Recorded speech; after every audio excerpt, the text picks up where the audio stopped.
Yeah, so I started to do a video in relation to Ron Van Dyke recent video. I wanted to react to it, and I think no, this is not it. I'm working on the image you saw. Yeah, so here's Ron. So yeah, looks great. The subject, as you see, sorry, but I really don't get it. May the 24th, 2017 is titled Sorry, but I really don't get it. Yeah, so I don't get it, and then he writes, sorry, but I really don't get it. Once again, I return to my own thought process, trying to figure out the dilemma of being told that we create everything that happens in our lives. So many things have occurred in my life that I would never consciously create, and if they are unconsciously created, as many suggest, how am I supposed to learn from them? Yeah. So this was a kind of a quest.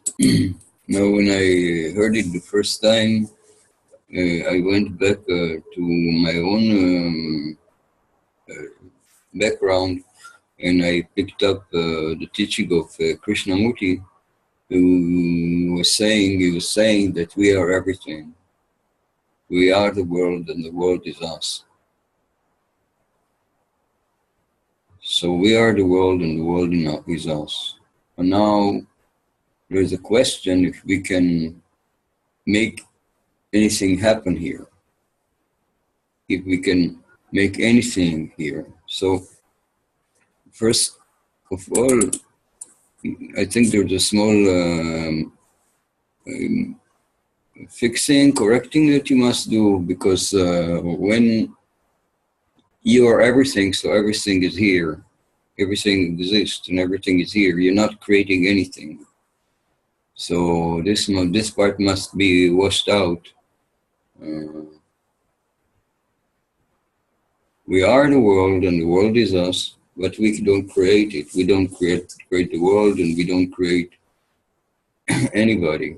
Everybody is sovereign and having their own built-in, their own spiritual inner beingness, the way they create the body, or they create the events in their lives.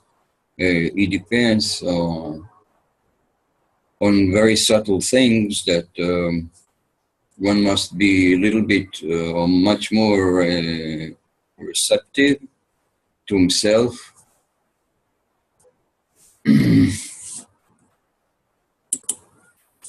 Even if you look from the reason why you were born in this family, why you were born in this society, why you were born into this trouble. So the level that you are creating this reality is by resonating with it. That is, if you have a certain field of resonance of beliefs, of feeling, emotions, level of perception, idealism, if you share a certain group of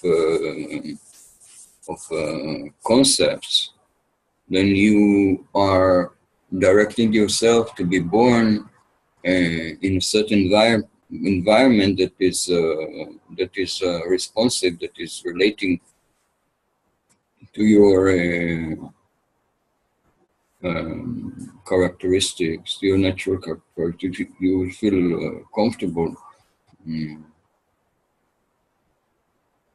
with the environment. You will feel, at least when you're a child.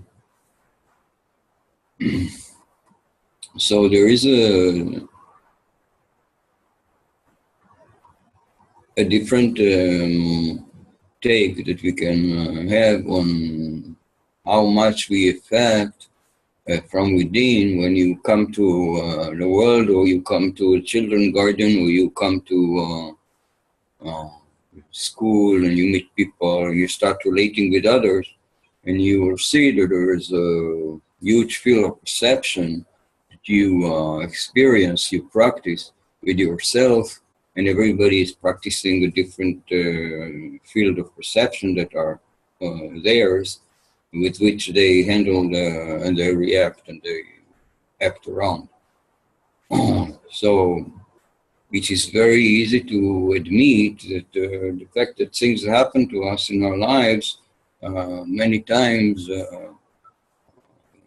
it's our intentions, and many times because we help this relationship to develop in a certain way, because we had this perception, and it was maybe unmovable. We were not tolerant enough to review our perception, so we followed our perception, others followed their perception, and we had an area where we couldn't agree.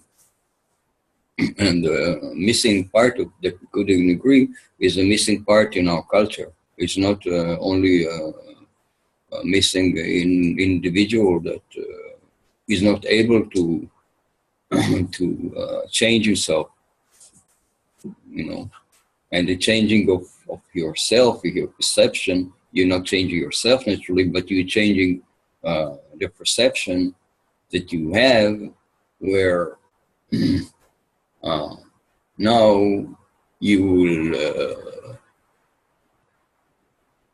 want to change from a level that you are thinking about it to about perception. Yes, you can admit to that.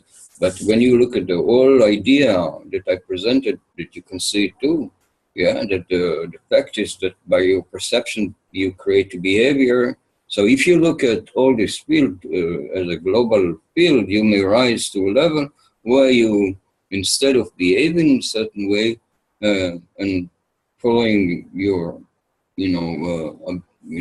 trend of perception and behavior, you will look at all this field at once, and you will stop. Something in you will stop. You will stop immediately when you see it. Your mind will get out of this level,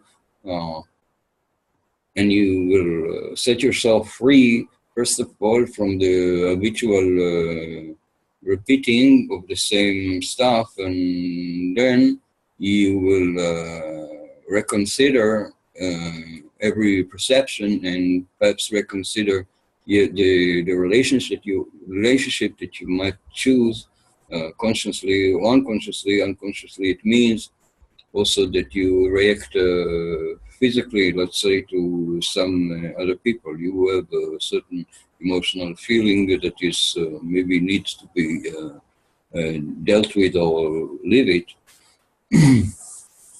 So there's a lot of choices that you can make when you are releasing your automatic perception. Yes, and when you look at the old field of this perception, that it can be changed from this to reviewing and reconsidering, then you will maybe find yourself walking in this, being in this wondrous foreverness, beingness, oneness, whatever you want to call it, without any of them, without any choices, without need to have a perception or judge anything.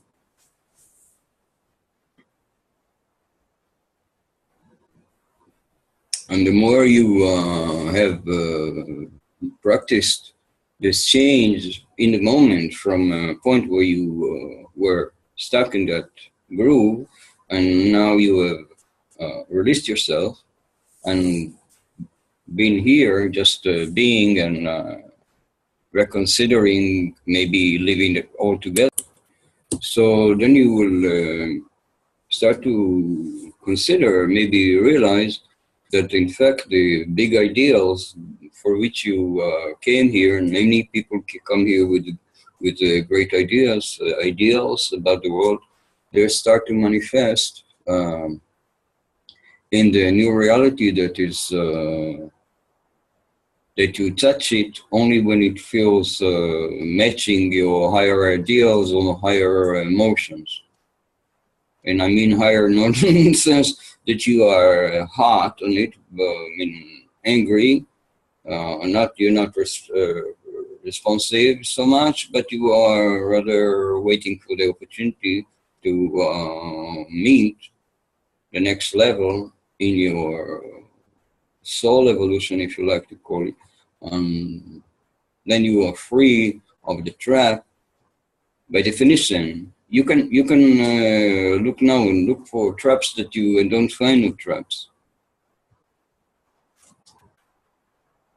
It's the definition of this trap of conception, of perceiving things in a certain way. This release as an idea that it's possible to release all this field, so you are detaching from all this field of automatic perception, automatic relating.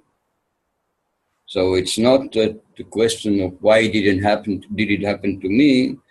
It happened because you perceived it this way. It happened because you perceived it in a limited way, because the other side was looking at you in a narrow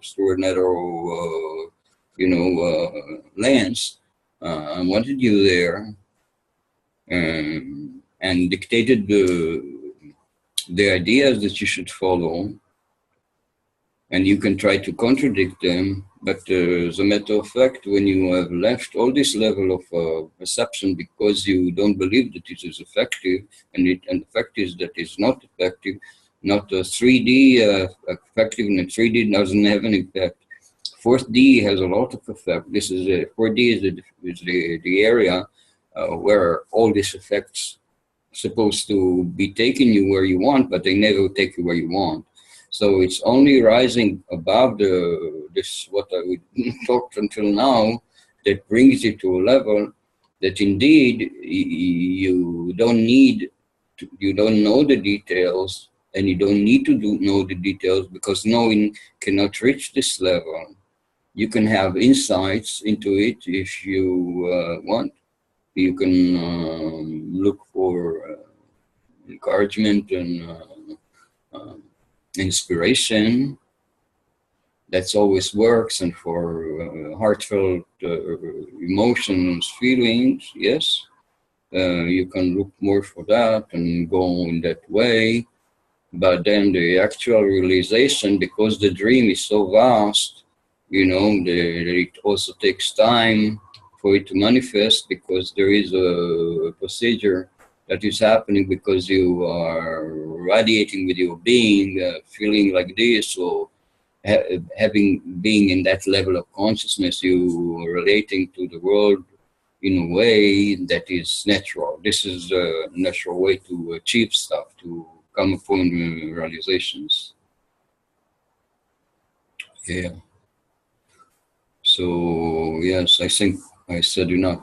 Thank you for watching. My name is Yo San Pedro. Encantado conocerte. I am happy to meet you again and watch you, and you watch me. Thank you.